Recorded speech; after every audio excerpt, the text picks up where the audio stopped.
Bismillahirrahmanirrahim. Alhamdulillahi rabbil alamin.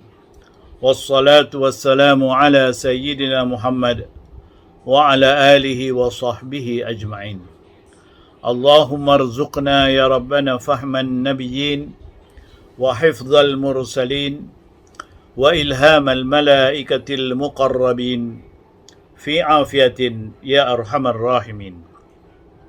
اللهم علمنا التأويل وفقهنا في الدين واهدنا إلى سواء السبيل يا ربنا زدنا علما وارزقنا فهما ربنا اشرح لنا صدورنا ويسر لنا أمورنا واحلل عقدا من ألسنتنا يفقه أقوالنا. Assalamualaikum warahmatullahi wabarakatuh. Terimalah salam saya kepada pelajar-pelajar Masjid Darul Ma'mur, dan terima juga salam daripada pengurusi dan sekalian anggota-anggota kerja, ustaz-ustaz dan juga ahli-ahli lembaga pentadbir Masjid Darul Ma'mur, dan terima kasih kepada tuan-tuan sekalian kerana terus membantu Masjid Darul Ma'mur. Jadi pada hari ini, sambungan kepada kuliah duha yang biasanya diadakan oleh Masjid Al-Darul Ma'mur pada setiap hari Sabtu pagi, iaitu duha lah, pagilah duha. Ini pada siang sebelah pagi. Saya sambunglah dengan kitab ini, iaitu kitab Aqidatul Najin. Jadi kita sambung di muka surat 125.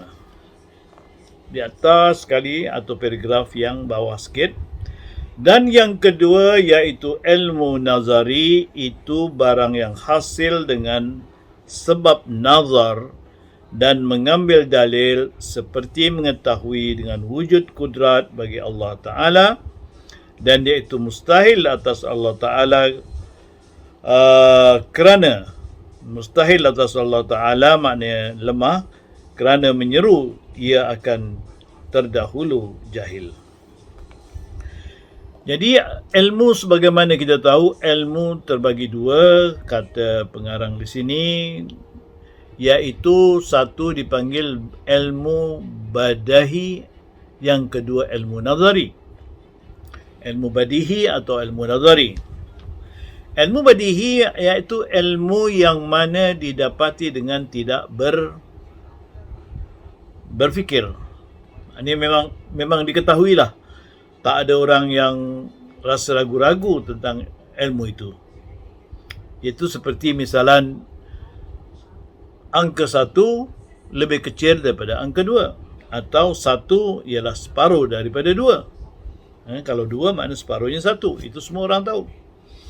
Atau yang ilmu yang tentang dunia, misalan tentang alam, matahari terbit dari timur.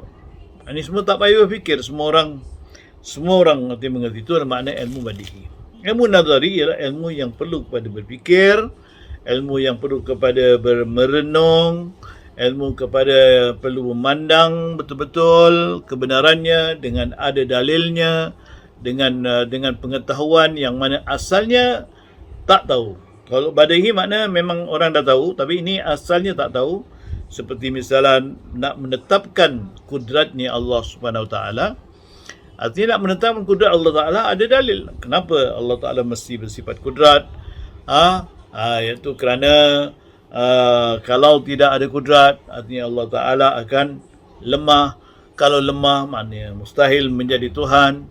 Kalau lemah, maknanya Allah Ta'ala bersifat macam manusia, ini mustahil. Jadi ini semua perlu kepada pemikiran, perlu kepada pandangan. Jadi sebab itulah dikatakan ilmu ini ilmu nazari. Begitulah juga tentang wujudnya alam ini. Nak katakan siapa yang menjadikan alam ini? Tuhan. Perlu pada fikir, perlu kepada dalil, perlu kepada bukti, barulah orang percaya. Yang ini nak kena fikir, nak kena pandang, nak kena telek betul-betul, telek benar-benar, barulah kita boleh mengetahui yang pada asalnya kita tak tahu. Setelah kita ada dalil-dalilnya, ada mukaddimah-mukaddimahnya, barulah kita sampai kepada natijah, artinya kita tahu. Dan yang ketiga itu ialah ilmu dan yang ketiga ialah ilmu badihi, diitlakkan dia atas barang yang tiada terhenti di atas nazar dan istidlal, yakni tiada terhenti atas fikir dan menuntut dalil, dan jikalau terhenti atas gamak dan coba sekalipun. Dia dikatakan ilmu badihi. Iaitu perkara yang ketiga, ilmu badihi. Jadi sini beliau mengatakan daripada turutannya awal, yang mana yang pertama dia mengatakan ilmu daruri. Daruri mana ilmu yang memang orang tahulah. Kalau misalan ada anak, mesti ada bapak lah. Itu ilmu daruri, soal itu orang tahu. Kemudian kedua, ilmu nazari, berfikir. Yang ketiga ni ilmu badihi. Badihi makna ilmu yang tidak perlu berfikir, makna lawan kepada nazari tadi. Dan atas ini adalah muradif bagi daruri, tetapi dengan makna yang pertama itu. Jadi maknanya daruri dengan badihi mungkin sama. Dengan makna yang sama, dengan makna yang mana tidak perlu berfikir, itulah makna badihi, dan boleh juga sama dengan makna daruri. Dan diitlakkan dia pula atas barang yang tiada terhenti atas sesuatu sekali-kali. Makna dimaknakan benda ilmu badihi ini kepada sesuatu yang kepada diitlakkan kepada barang yang tiada terhenti. Makna apa-apa sajalah. Barang yang banyak barang, tak berhenti-berhenti. Dan atas ini adalah ia akhas daripada daruri dengan maknanya yang disebut. Jadi dengan makna begini, makna dia lebih khusus daripada daruri. Daruri makna umum. Jadi bila badihi makna lebih khusus. Dan zahir bahawasanya atas tiap-tiap daripada dua itlaq itu, makna dua pengertian itu, tiada mustahil pada hak Allah Ta'ala, tetapi tatkala adalah ia dikatakan badahan nafsu al-amra, artinya apabila datang ia akan dia bersegera daripada ketiadaan, mendahulukan ingatan, nescaya tertegah itlaknya pada haknya Ta'ala, kerana menghendaki akan dia oleh mendahulukan jahil. Jadi kalau dikemaknakan ilmu ini adalah ilmu yang mana dia tak payah berfikir, bolehlah juga dimaknakan pada Allah Ta'ala demikian. Tetapi kerana ada terselit kat situ, bila dikatakan ilmu Tuhan tu ilmu tak payah berfikir, ilmu badihi, jadi terselit di situ maknanya seolah-olah Tuhan tidak ada mempunyai pengetahuan. Tidak mempunyai pengetahuan yang lengkap, tidak mempunyai pengetahuan yang betul-betul dipunyai olehnya, tetapi dia mengetahui dengan cara spontan begitu. Ini tak boleh kita maknakan pada Tuhan bersifat ilmu sedemikian, kerana akan melemahkan lagi sifat Tuhan dan kerana mencacatkan tentang sifat Tuhan yang mengetahui segala-galanya. Jadi tak bolehlah dimaknakan pada Tuhan, walaupun makna Tuhan mengetahui, memang mengetahui sama dengan makna manusia tentang ilmu badihi ini.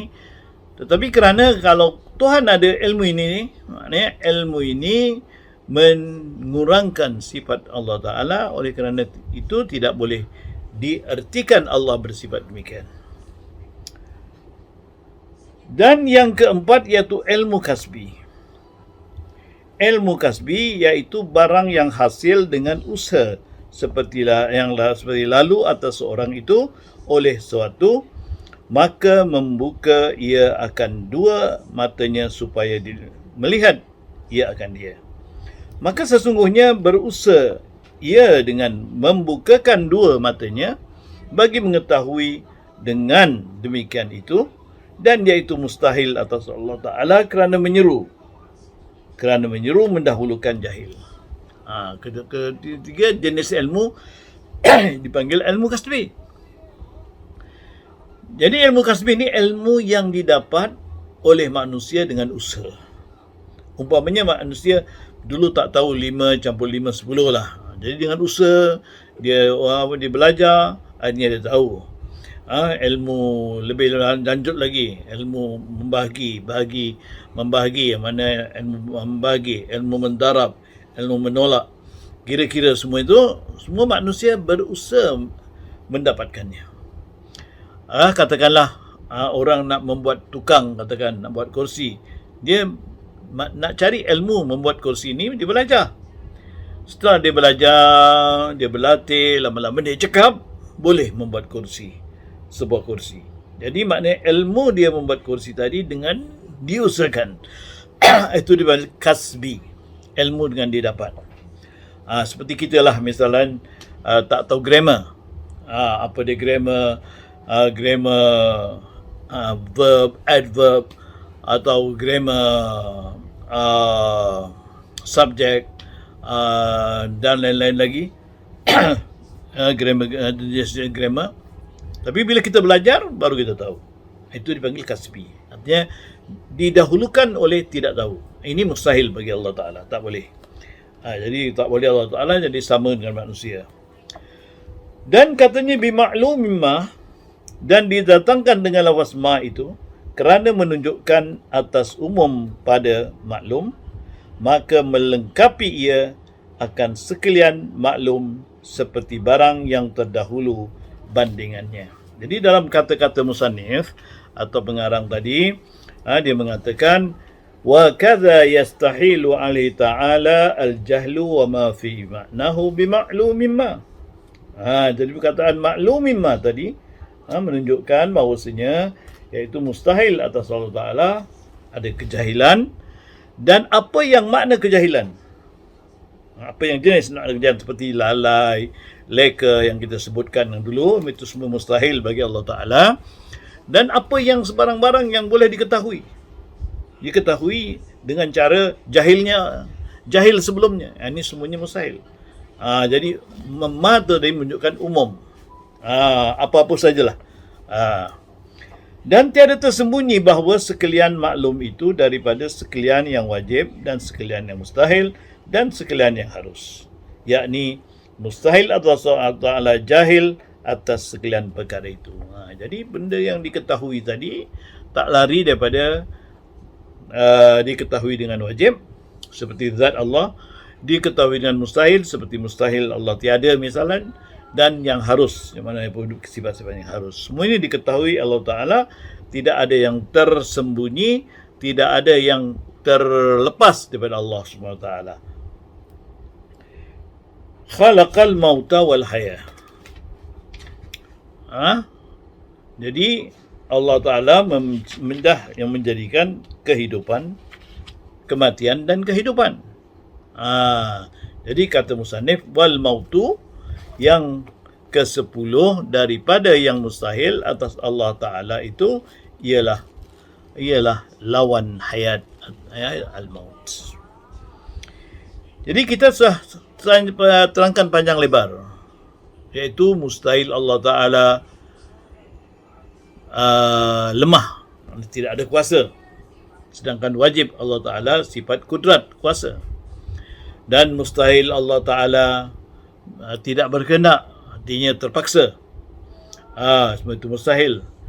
Dan yang seterusnya ketiga, mustahil bagi Allah Ta'ala atas Allah Ta'ala bersifat jahil, artinya tidak mengetahui, kerana Allah Ta'ala wajib bersifat ilmu. Dan seterusnya mustahil Allah Ta'ala itu mati, artinya tidak hidup. Cuba bayangkan kalau Tuhan mati macam mana? Kalau Tuhan boleh mati, maknanya Tuhan sama dengan kita. Jadi mustahil. Kalau kita ni memang mesti mati. Semua manusia mesti mati, semua makhluk mesti mati. Pokok pun mati. Yang hidup lah, benda hidup. Kalau batu ke apa, dia tak ada nyawa, tapi maknanya dia boleh hancur, boleh pecah, boleh hilang, ataupun tenggelam dan sebagainya, boleh tercampak. Tapi Allah Ta'ala mustahil dia mati.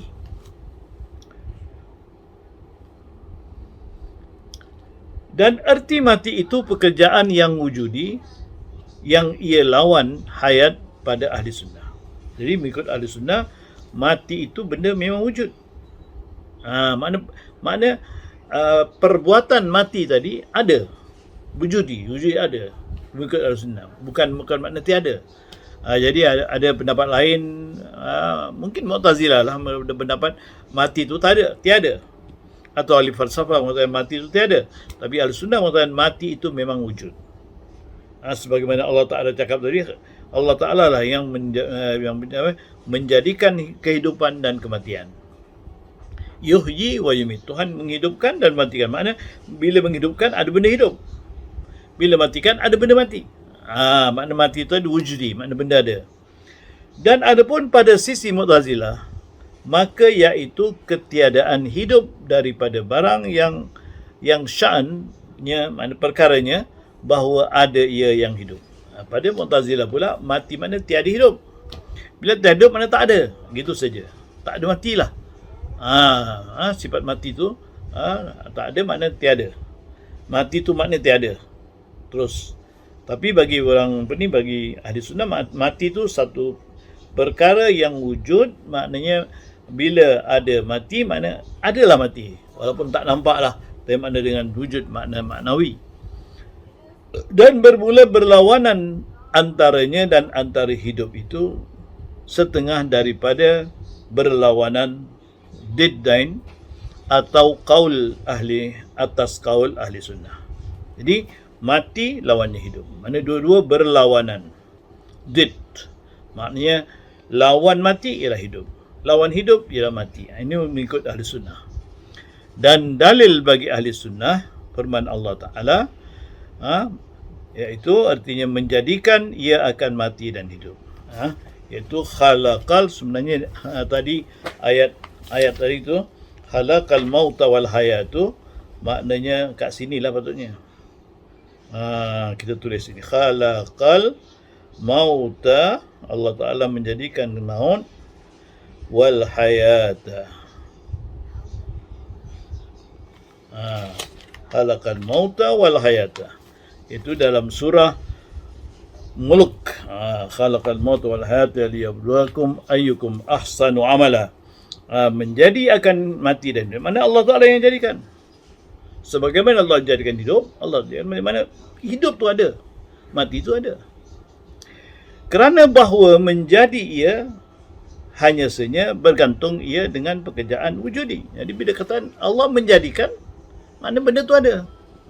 Itu dalil ahli sunnah mengatakan maut tu adalah benda ada. Sebagaimana hidup juga benda ada. Mana kita sekarang hidup, mana ada benda berhidup tu. Hidup. Perkara hidup tu ada pada kita. Bila kita mati, perkara mati tu ada pada kita. Ini semua Allah Ta'ala yang menjadikan. Jadi benda tu wujud. Itu ahli sunnah mengatakan inilah dalil menunjukkan mati dan hidup itu adalah wujudi.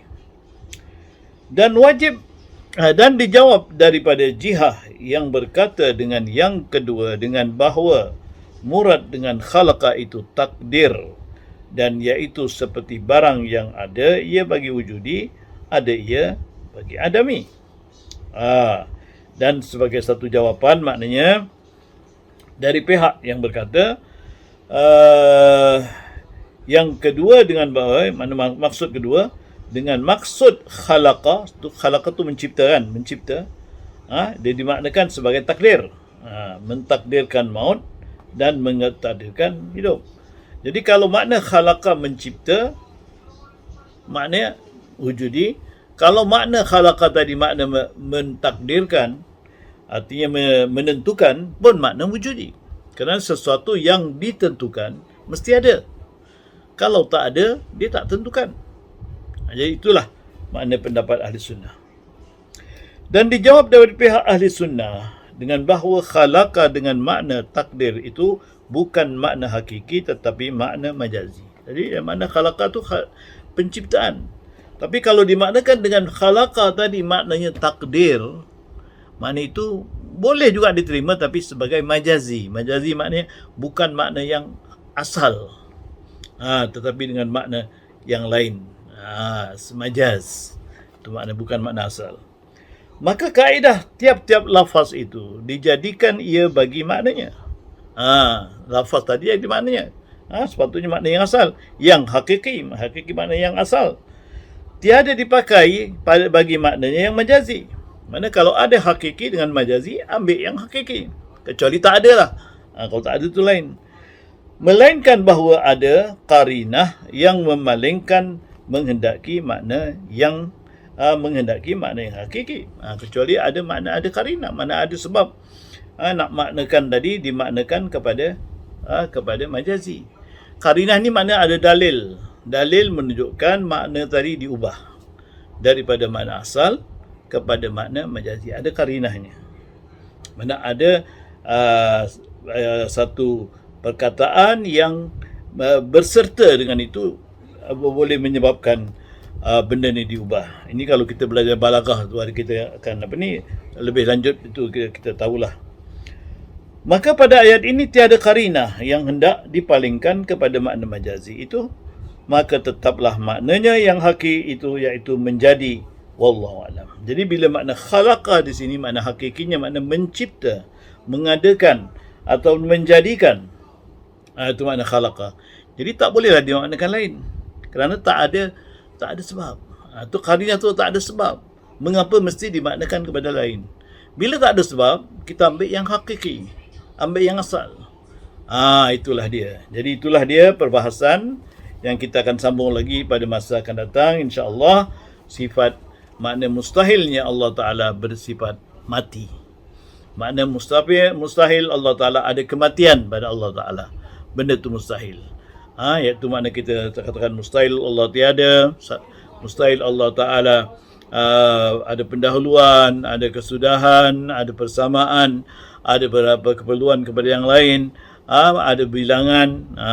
Kemudian mustahil Allah Ta'ala lemah, mustahil Allah Ta'ala terpaksa membuat sesuatu, dan mustahil Allah Ta'ala jahil. Jadi yang ke-10 ni, mustahil Allah Ta'ala itu mati. Allah Ta'ala tetap hidup sampai tak ada masa. Tetap hidup sampai tak ada masa lah. Nak katakan bila-bila tak, pun kita tak boleh kata begitu. Tapi maknanya seterusnya Allah Ta'ala tetap hidup. Itu sekianlah dulu, insya-Allah. Minggu hadapan atau kesempatan akan datang, kita akan sambung lagi masalah yang ke-10 ni, mustahil yang ke-10, iaitu tentang mati. Ada beberapa perkara yang kita akan cakap sebelum kita lanjutkan kepada sifat-sifat yang mustahil yang lain. InsyaAllah, salam daripada Masjid Darul Ma'mur. Bantulah masjid seberapa yang boleh untuk kemakmuran dan untuk kejayaan lebih besar untuk masjid. Itulah yang diharapkan oleh pengurusi dan sekalian anggota-anggota ataupun pekerja-pekerja, pegawai-pegawai Masjid Darul Ma'mur. Sekian saja. Assalamualaikum warahmatullahi wabarakatuh.